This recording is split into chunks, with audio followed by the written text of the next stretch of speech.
The second thing is, and this is also very important, is we cannot talk about marriage without making reference to the fact that it is a sexual union. That is, and it always will be. That means that there's exclusivity, sexually speaking. Now, we all understand no cheating. We all understand that part. But cheating isn't just adultery, but there's a lot of other things building up to it. Again, the particular friendships, no can do. The kinds of confidential relationships that we can have with people of the opposite sex, shouldn't have those either. Any number of other things. Fantasizing, dreaming, whatever else, all consciously, of course. All these things off the table. Now again, this is a problem in the modern world because of the proliferation and accessibility of pornography, which makes it easier to denigrate the sexual relationship between spouses and include other people, at least intentionally or through imagination, in that union between spouses. This specifically is also connected to the idea that trying to spice up your love life, as it were, whatever they call it anymore. And so introducing things that you might have seen or might have heard of or whatever else from other sources into your intimate life in marriage. No. You're putting somebody else into the marriage bed. And the only other person who belongs there is God. It is the two of you and that's it. So there is no introduction of any other element into that environment. But that is just a symbol for the marriage as a whole. The marriage is the two of you and God. God is the glue that binds the two of you together. No one else is in there. No one else. So the uniqueness, the exclusivity of marriage is absolute. It is said that when you marry somebody, you marry them into their family. And that's true. That's true to some degree, insofar as you marry somebody who's a product of that family. But don't think for a second that they are a part of your marriage. They are a part of the person that you married, but they are not a part of that marriage. The moment that you are married, you have formed your own family. And while you can always have contact with your family of origin and that of your spouse, don't ever imagine, and don't let anyone else imagine, that they have a controlling interest in your marriage. Make sure that you are respectful, and that you follow what is the Roman term piety for your families of origin, because you should respect and revere from whence you came and from where your spouse came. But at the same time, we also have to understand the essential part, the thing that is based upon yourself, the thing that your salvation is based upon now, is your family. Your family. Keep your families involved, absolutely. Include them, absolutely. But also understand that there's more to it than that you are no longer a simple member of that family. Your parents have done their job by getting you out the door and into your own life. Still have contact, still whatever else. But they're usually the greatest culprits in traditional circles. So the extended families are, generally speaking, the worst culprits at the divisions in marriages. Not only. The third element are children. Now, this is partly the fault of the traditional movement, and I can say the society in particular, that we have pushed so hard against the modern world. The modern world was pushing abortion, contraception, and all the horrible sins against the family to destroy the very core and essence of the family by forcing down people's throats not to have kids. And so our reaction, naturally, is to go the other way. Have as many kids as close together as you possibly can, period. And that becomes a sort of finality to everything that is done in marriage. And so many of our marriages tend to get lost in just the pursuit of having children and having more children and having children closer together. Now, while it's a wonderful thing, it's a blessing to have many children, it's also a blessing to have one child.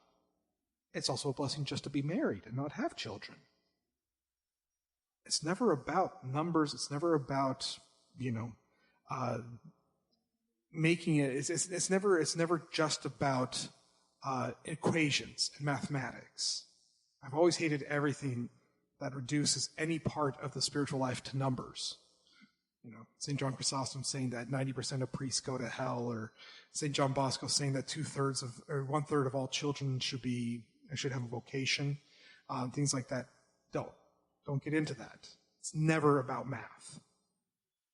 God wrote the laws of mathematics. Don't think for a second it works out the way we think it works out.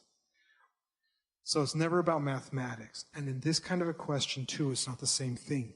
But we have made the mistake many times of putting so much emphasis on having children that they become an end unto themselves. Not one of the ends of marriage, but just the end of our lives. The whole purpose of why we live. That's not the case. Them being born is a means to an end itself. Having children is only one part of the equation. The other part is giving them the education that is necessary for them to be able to confront the world when it's their turn to go out of the house and to actually confront the world. So procreation and education. Part of this means you have to give them the stability that is necessary for them to be able to learn. This stability comes from your relationship. Not the relationship you have with them, but it comes from the relationship you have with each other. And the more strongly bound a couple is, the more strongly those children will mature and grow. Because it is a very real concern that my parents, their marriage, won't make it. And there's always a part in every child and every divorce that asks, is it my fault?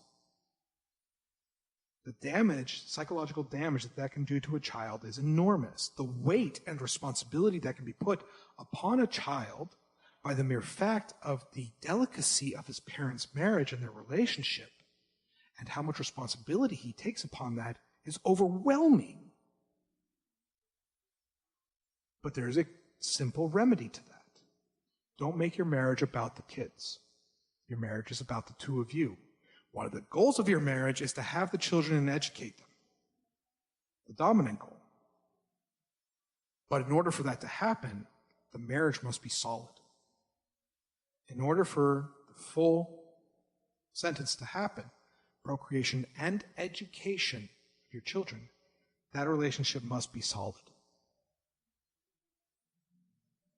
They must have a confidence. The children must have a self-confidence to be able to learn as much as they possibly can about how to become good people, good Catholic people in this day and age.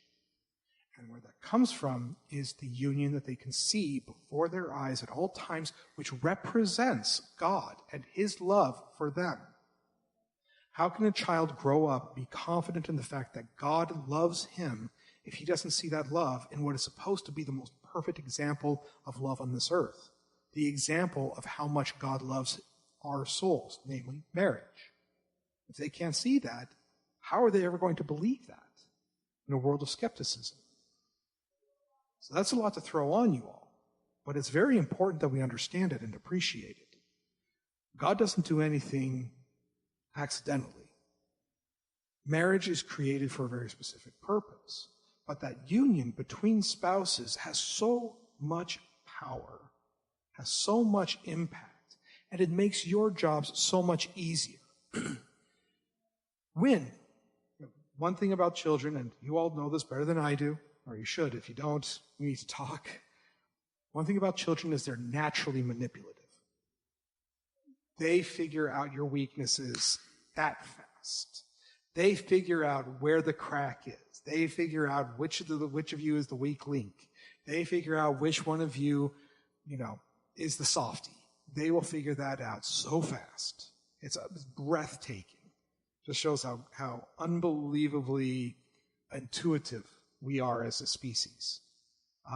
We just figure these things out from very early on, weeks old, and children can figure out what they need to do to get what they want. Part of this is that they know that they can exploit any sort of a fissure or crack between mom and dad. They can exploit that, and they will. And they're very clever about how they manipulate those cracks. Now, they don't understand the damage that they do with this. They don't understand by pitting mom against dad and dad against mom, they don't understand the damage that they are doing to the relationship and therefore to themselves. Because they're children. They don't think that far ahead. All they think about is, I want this. To get this, I need this. And so I'm going to use them to get that. That's all they think about. They don't even think it through. It's just natural. So there's a way around that. To be so perfectly united that they can't even perceive that crack. It's like I said about these pews. That they can't even slip their fingernail between them. Not even a hair, to be able to start prying it apart. If they can see the two of you as one unit, just with two individuals, but as a unit, then there is no way for them to abuse that. And so later on, as they are learning, as they are being educated in the faith and in the love of God and in virtue and everything else that they have to do, if they have that basis, then all of a sudden they have the self-confidence and the confidence in God to be able to confront themselves, confront their demons, their weaknesses, their problems, their vices, and everything else that they need to confront so that they can become good Catholics of their own standing. So the first labor for a couple, and this should actually happen before marriage, is unity. Now, the way this takes shape, more often than not, is before any marriage can even be contemplated, before an actual formal engagement, there has to be some honest discussions about child raising, about discipline, about philosophies about the family, about all those kinds of things.